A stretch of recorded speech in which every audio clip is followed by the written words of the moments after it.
son seçimler dahil demokrasimizin her kritik kavşağında Kürt düşmanı CHP vagon olanların geçmişteki provokasyonlarını unutmadı. Terörden nemalananlar terörün bitmesini asla istemediler. Sırtını millet yerine daha şiddete, silaha yaslayanlar sivil siyasetin ve demokrasinin güçlenmesini hiçbir zaman istemediler. Aziz kardeşlerim, bundan 9 yıl öncesini şöyle bir hatırlayın. Bizim tüm bedenimizi ortaya koyarak attığımız adımlara bölücü örgütün cevabı şehirlerimizi çukur ve hendeye boğmak olmuştu.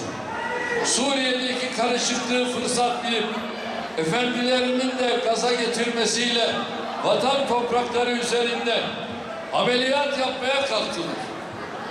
Aralarında Nusaybin, Dargeçit ve Deriğin'de bulunduğu pek çok ilçemizi çukur terörüyle bizden koparmaya çalıştılar. Devlet olarak bu alçaklığa elbette müsaade edemezdik.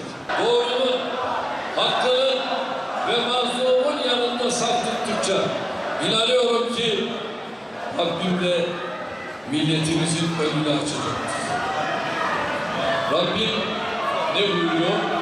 Estağfirullah, Bismillah. Ve mekaru ve mekarallah vallahu hayrul makirin.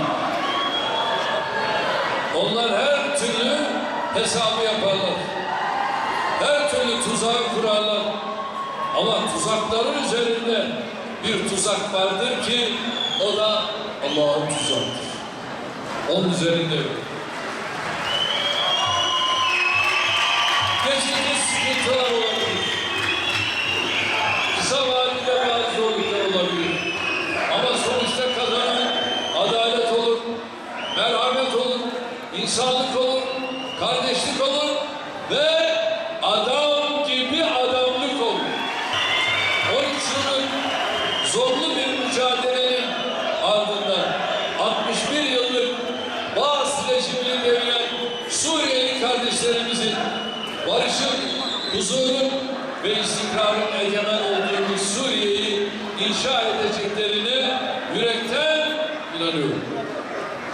Ülkelerini yeniden ayağa kaldırma çabalarında Suriye halkının yanında olmaya devam edeceğiz. Kardeşlerim, muhalefetin çapını görmek için sadece Suriye'deki gelişmelere bakmak bile yeterli. Bunların ideolojik ezberleri haricinde dış politikaya dair hiçbir fikirlerinin olmadığını son 2 haftalık süreçte tekrar gördük.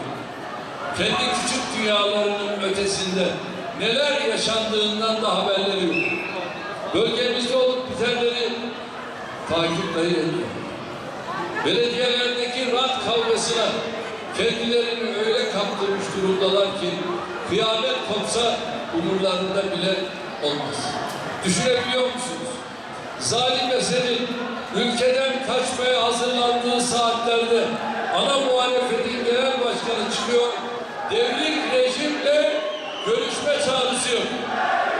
Esed'in kendisinin bile itibar etmediği af çağrılarına güven duyulması gerektiğini söylüyor. Dikkatinizi çekiyorum. Baas rejimin devirleri neredeyse 2 hafta oldu. Bugüne kadar CHP'den tutarlı, mantıklı, makul hiçbir açıklama gelmedi.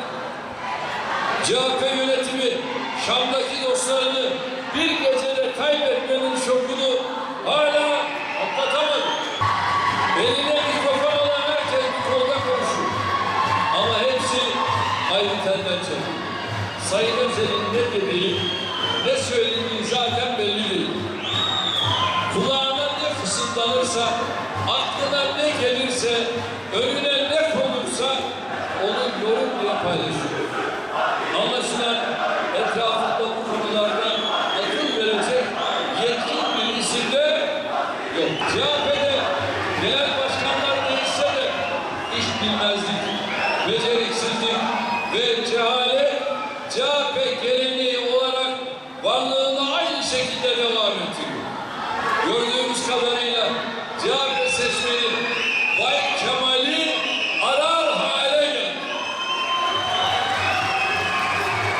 çok iddialı bir şekilde söylemek istedim.